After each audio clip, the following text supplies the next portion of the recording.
God, don't be so literal. There are plenty of secret places in Manhattan. It just sounds like a bad idea altogether, leaving underwear and semen all over Manhattan. Not all over, just at our secret place. It made Semisha uneasy. Can I call you back, Genesis? In the afternoon, maybe? I'm just barely awake. I need to think about it. You know? Okay, yeah, call me back. But you know I'm still naked, right? Right now? Don't you want to talk to me a little bit first? I'm going to go. Okay. She did her best to sound deflated, but Semisha hung up before she had a chance to convince him otherwise. Later that afternoon, after 2 pots of soapy coffee, the phone rang a little more casually than it had earlier, and Semisha picked up, trying to sound agreeable. Hello? So, I put my thong in the reeds by the cove at the Ramblin' Lake. Semisha gasped so quickly it sounded like a hiccup. He tried to stay silent, to not participate. Hello, do you know the Ramble? In Central Park? The one and only. Oh, and in case someone else had a similar idea today, mine are the lavender ones. When she hung up, Semisha leaned her elbows into the counter for a few silent seconds. Then he opened the middle drawer and took out the smallest Tupperware container he could find. He rummaged for the lid, and upon finding it, he trudged to the bathroom where he spent the next 15 minutes. Part 3. Hun? Yes, hello, Genesis? Hun, I went all the way back to the Ramble. I took a flashlight with me in the reeds. Did you send me on a wild hunt? What do you mean? I mean you took, but you didn't give, you little thief. Genesis, I swear, in a Ziploc bag filled with ice, covered with paper towels and rubber bands. It's in a little Tupperware container in the middle. Well, she sounded tired, her voice monotone as if to conserve energy. It sounded like she had spent the whole day fasting. Well, what? Wasn't it there? Listen, if you didn't want to do it, you could have just said so instead of sending me. And it's not just the trip, it's the whole anticipation. You know how I get. How could you? Semisha spent the rest of the night trying to figure out exactly where his seed had gone to. Had someone else taken it? He worried of impending investigation of Central Park's pervert litter bug, future requests for child support checks, and he daydreamed of babies with grass for hair. Alright, so that's one thing. So the tone shift is necessary. Right, so this is going to be a tone shift. It's called Portrait of a Saint. Barakan Ghazi, symbol of pilgrims and proselytizers, who left his Zamindar father. Zamindar equals tax collector equals piggish peasant poker appointed by Mughals to take advantage of the existing tenure models in India, Pakistan, and Bangladesh. Like Edo Japan and the Shogun, like Byzantine vassalage, like Russia, like Tibet despite DL, like neo-feudal lords Fannie Mae and Freddie Mac and their federally subsidized ghetto fiefdoms, dilapidated Patterson, dilapidated Camden, dilapidated Hill District, like Marxist China during the Zhao dynasty, which led to the Warring States years, in which thousands of self-named Wangs annexed their neighbors' estates, like Pharaoh's Egypt, like Ottoman's charters, like centuries of serfs on capital turf, left his father to become a fakir, a Muslim ascetic, who begged for money to gain humility rather than power. Breakfast. In the morning, we are without Tony Tagger. We eat handfuls of night-soaked rice called panta. It is a tasteless grain, much like grits. In the slums, the children sometimes chew on mud near the packaging plants because it is rich with silica gel that keeps the inside of leather shoes fresh. They choose silica because it feels like rice on the gums. Begum forces baby Begum to swallow panta. She doesn't want to wean him just yet, but her nipples are violet with bruises. He is teething, and his violence is accidental, she knows, but he has a shallow clutch, and he nibbles at the nipple's tips where it is most sensitive. She pinches panta between her fingers and inserts it into his mouth.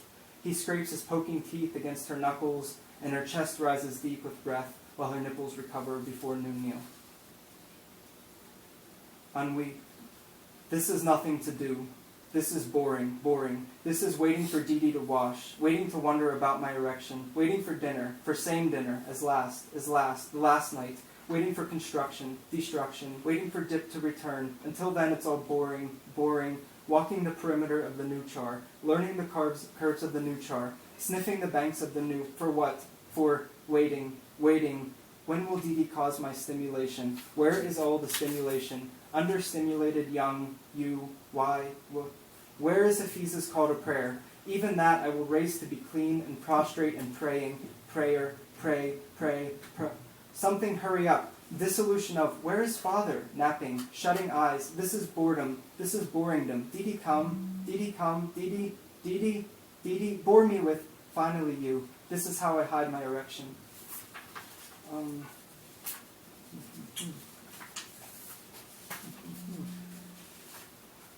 So I think I have two more. One more? Two more? Okay. So this is called Houses Enumerated. This is the new char. That was the old one. At twilight, I can't tell the difference. When I close my eyes, I can't tell the difference. When I sleep, I can't tell the difference. Sometimes, even when I know the difference, I fixate on a familiar-looking rock until I can no longer tell the difference. And then I pick that rock up and collect it for its portal potential. I have heaps of these magical rocks, lithified talisman. Years later, in New Jersey, I will drive strangers in a taxi cab along the Passaic River on the Hudson, sometimes passing my old tenements, N+1, the Masjid Jalalabad, once called Orpheum Theater, and N+2, studio apartments in Jackson Heights with 8-foot ceilings above shops that sell soda and cigarettes and lottery tickets. And N+3, Wrigley, sirens, blasting, broken, the Jersey City Free Public Library, its vacant, comfy corners. And N+5, Totowa, good Totowa. What is a home except for a place where you've once settled? A place where you at one time or another had the thought, I could stay here forever. I can't enumerate the homes I felt. There was old char and there was new char and so forth. Dee Dee's Garden, for example, home. But that feeling, that 35-mile-per-hour cruise past a place made old by leases ending, evictions, rent hikes due to gentrification, neighbors accusing you of stealing electricity when the utility company starts asking questions about a broken meter socket, exodus by feud, by flood, by fire, or due to the inability to sleep or breathe or get it up, expulsion by humility or rage or apathy. There should be a word for it, a stative verb, the passing of an old home, the nostalgic pulse that flatlines the moment you realize how inadequate it was, the retro-complacency of uprooting. Without being smug because you realize that you'll someday have the same opinion of the place you are living in now. This stative verb, rehomed or unhomed, or maybe it's a noun like non-algia or anti-homesickness, I will never know this of the old char. My past is soggy, underwater, alluvial. This is the last thing. Letter to Totowa. Totowa, I count your pitched gables, 64, your balustraded balconies, 21, your lanterns, real, 6, or faux, 20, your swallowtails yesterday, 12, and today, only 4.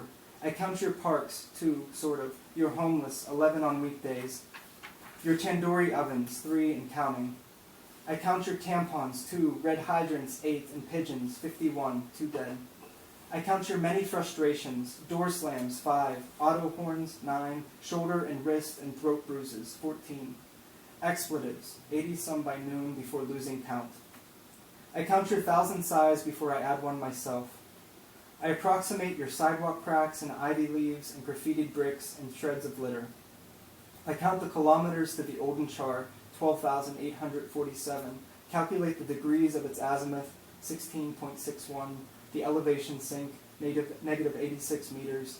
I quantify the ways in which I can't know you, the inevitability that you will always be obscured.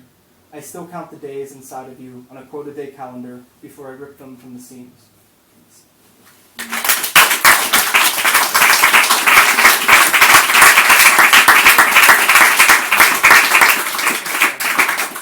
Okay, thanks a lot, Lawrence. That was great.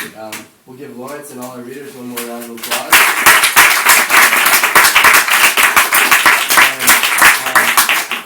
Our next WIP isn't until March 23rd, right? Yeah, so, yeah, it's a while. But everyone who's going to AWP, have a great time. But, you know, I'll see y'all before then. But, and then hope to see everyone at Blake's tonight. And thanks for everyone for coming out and your donations.